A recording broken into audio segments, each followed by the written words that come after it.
ನಮಸ್ತೆ ವೀಕ್ಷಕರೇ, ನಾವು ಇವತ್ತು ದುರ್ಗಾಪರಮೇಶ್ವರ ಆರಾಮ ಕ್ಷೇತ್ರದಲ್ಲಿದ್ದೇವೆ. ಇದೀಗ ನನ್ನೊಟ್ಟಿಗೆ ಕ್ಷೇತ್ರದೊಂದು ಭಕ್ತರಿದ್ದಾರೆ, ಅವರ ಹತ್ರ ನಾವು ಮಾತನಾಡೋಣ. ನಮಸ್ತೆ ಸರ್. ಸರ್, ನಮ್ಮ ಹೆಸರು ಕಮಲಾಕ್ಷ ಕೊಟ್ಟಾರೆ ಅಂತೇಳಿ, ಮಂಗಳದೇವಿ, ಮಂಗಳೂರು. ಇವಾಗ ನೀವು ಕ್ಷೇತ್ರಕ್ಕೆ ಯಾರಿಂದ ಬಂದ್ರಿ? ಯಾರಾದರೂ ನಿಮಗೆ? ನಾನಂದರೆ ಯೂಟ್ಯೂಬೆಲ್ಲ ನೋಡ್ತಾ ಇದ್ದೆ ಆಗ ಆ ಸಮಯದಲ್ಲಿ. ಇದು ವಾರಾಯಿ ಬಗ್ಗೆ ಎಲ್ಲ ಸರ್ಚ್ ಮಾಡ್ತಾ ಇದ್ದೆ. ಹಾಗೊಂದು ಇಲ್ಲಿದೊಂದು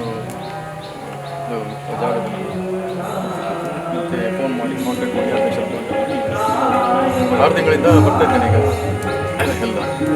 ಈಗ ಅಂದರೆ ವಾರಾಯಿ ಅಂದರೆ ನಮಗೆ ಕೆಲವರಿಗೆ ಇಲ್ಲಿ ವಾರಾಯಿ ದೇವಸ್ಥಾನ ಅಂದರೆ ಯಾರಿಗೆ ಗೊತ್ತಿಲ್ಲ. ಯಾಕೆಂದರೆ ವಾರಾಯಿ ಅಂದರೆ ಗೊತ್ತಿಲ್ಲ. ಅದು ಸಪ್ತ ಮಾತೃಕೆಯಲ್ಲಿ ಒಬ್ಬರು ವಾರಾಯಿ, 5ನೇವರು ವಾರಾಯಿ. ಇದರಲ್ಲಿ ಕೂಡ ಉಂಟು, ನಮ್ಮದು ಯಾವುದರಲ್ಲಿ ಅವರ ಮಂತ್ರದಲ್ಲಿ ಕೂಡ ಉಂಟು, ಓಂ ಶ್ರೀ ಪಂಚಮಿ ನಮಃ 5ನೇ. ಹಾಗಾಗಿ ನಮಗೆ ಪಂಚಮಿ ಅಂದರೆ ಇವರು ವಾರಾಯಿ ದೇವಿ ಅಂದರೆ ಮುಂಚೆ ಎಲ್ಲ ಈ ರಾಜರುಗಳೆಲ್ಲ ಇವರನ್ನೆಲ್ಲ ಒಂದು ಆರಾಧನೆ ಮಾಡಿ ಮುಂದೆ ಯುದ್ಧಕ್ಕೆಲ್ಲ ಹೋಗ್ತಾ ಇತ್ತು. ಅಂದರೆ ಶ್ರೀ ಲಲಿತಾಂಬಿಕೆಯವರ ಅವರು ಸೈನ್ಯಾಧಿಕಾರಿ, ಮಿಲಿಟರಿ ಚೀಫ್ ಅವರು.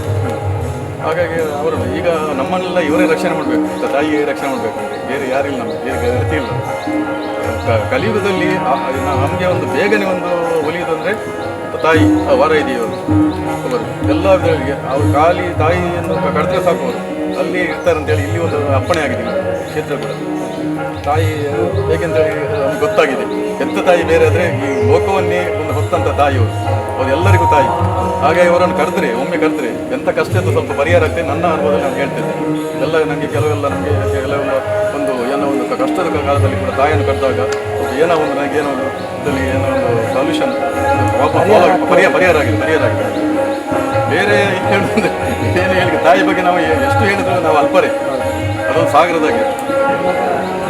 ನೀವು ಕ್ಷೇತ್ರಕ್ಕೆ ಬಂದರೆ ಯೂಟ್ಯೂಬ್ ನೋಡಿ ಬಂದು ಅಂತ ಮೊದಲ ಅಮ್ಮನ ದರ್ಶನಕ್ಕೆ ನೀವು ಬಂದಿರ್ಬೋದು. ಆವಾಗ ನಿಮ್ಗೆ ಅನುಭವ ಹೇಗೆ, ಅಂದರೆ ಹೇಗಾಯಿತು ನಿಮಗೆ? ಮತ್ತು ಸ್ವಲ್ಪ ನಾನು ಇಲ್ಲಿ ಕ್ಷೇತ್ರಕ್ಕೆ ಬರುವಾಗ ಸ್ವಲ್ಪ ನನಗೆ ಪೀಸ್ ಆಫ್ ಮೈಂಡಲ್ಲಿ ಇರಲಿಲ್ಲ ಅಷ್ಟೊಂದು.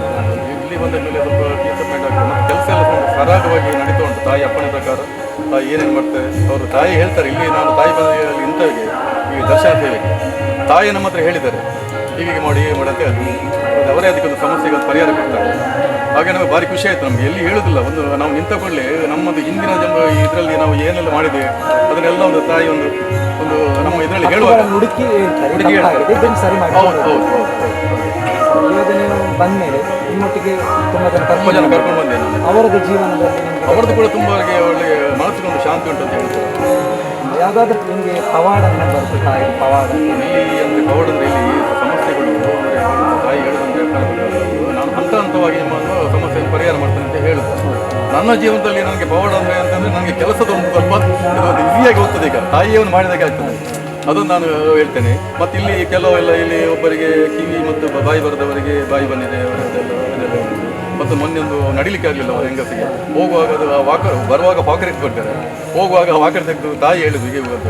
ಅದೆಲ್ಲ ನೋಡುವ ನಮಗೆ ಸ್ವಲ್ಪ ಕಣ್ಣ ನೋಡುವ ನಮ್ಗೆ ಸ್ವಲ್ಪ ಇದಾಗ್ತದೆ. ಏನೋ ಒಂದು ಪವಾಡ ಇಲ್ಲಿ ಈ ಮಣ್ಣಿನ ಶಕ್ತಿ ಏನೋ ಇರಬೇಕಂತೇಳಿ ನಮಗೆ ಆಗ್ತದೆ. ತುಂಬ ಪವಾಡಗಳನ್ನು ನೋಡಿದ್ದೀವಿ. ಹೌದು. ಅದೇ ರೀತಿ ಈಗ ಕ್ಷೇತ್ರದಲ್ಲಿ ಜೀರ್ಣೋದ್ಧಾರ ಆಗಬೇಕಂತ ಅವರು ಹೊರಟಿದ್ದಾರೆ. ಕ್ಷೇತ್ರದ ಟ್ರಸ್ಟಿನಿಂದ ಜೀರ್ಣೋದ್ಧಾರ ಸಮಿತಿ. ಹೌದು. ನಿಮ್ಮ ಕಡೆಯಿಂದ ನೀವೇನು ಅದರ ಜೀರ್ಣೋದ್ಧಾರ ಅಂದರೆ ನಮ್ಮ ಕಡೆ ನಾನೀಗ ನನಗೆ ಸ್ಥಾನಮಾನ ಬೇಡ ಅಂತ ಹೇಳ್ತೀನಿ. ಅಧ್ಯಕ್ಷರ ಮತ್ತು ಸೆಕ್ರೆಟರಿ ಇದು ಜೊತೆ ಕರೆಸಿ. ಮತ್ತು ಏನಂದರೆ ಈಗ ಇದೆ ಅಂದರೆ ನಮಗೆ ನಮ್ಮಿಂದ ಏನಾಗ್ತದೆ ಅಂದರೆ ತಾಯಿಗೆ ನಾವು ಎಲ್ಲ ನಮ್ಮದು ತಾಯಿಯೇ ನಮ್ಮ ಹತ್ರ ಮಾಡಿದ್ದು ಬರ್ತೀವಿ, ನಾವೇನಿಲ್ಲ. ನಿಮ್ಗೆ ಏನಾಗುತ್ತೆ ಅಷ್ಟು. ಅದೇ ರೀತಿ ಕ್ಷೇತ್ರಕ್ಕೆ ಬರುವ ಭಕ್ತರ ಹತ್ರ ನೀವೇನು ಹೇಳ್ತೀರಿ? ಅವ್ರು ಯಾವ ರೀತಿ ಬಂದರೆ ಅವರ ಪರಿಹಾರ ಎಲ್ಲ ಭಕ್ತರು ಬಂದು ಇಲ್ಲಿ ತಾಯಿ ಒಂದು ನಾಶದ ಭಕ್ತರೊಂದು ಅವರ ಸಮಸ್ಯೆ ಏನುಂಟು ಅದನ್ನೆಲ್ಲ ತಾಯಿ ಒಂದು ಪರಿಹಾರ ಮಾಡ್ತಾರೆ. ಅವರ ಏನೆಲ್ಲ ಅನಿಷ್ಟ ಎಲ್ಲ ಅವರಿಗೆ ಸಮಸ್ಯೆಗೆ ಏನು ಪರಿಹಾರ ಅದೆಲ್ಲ ತಾಯಿಯವರು ಕೊಡ್ತಾರೆ. ಎಲ್ಲರೂ ಭಕ್ತರು ಬಂದು ಆ ದೇವಿಯನ್ನು ಒಂದು ಆರಾಧನೆ ಮಾಡಿ ಎಲ್ಲರೂ ಆ ದೇವಿಯನ್ನು ರಕ್ಷಣೆ ಕೊಡಬೇಕಂತ ಒಂದು ಆಸೆ.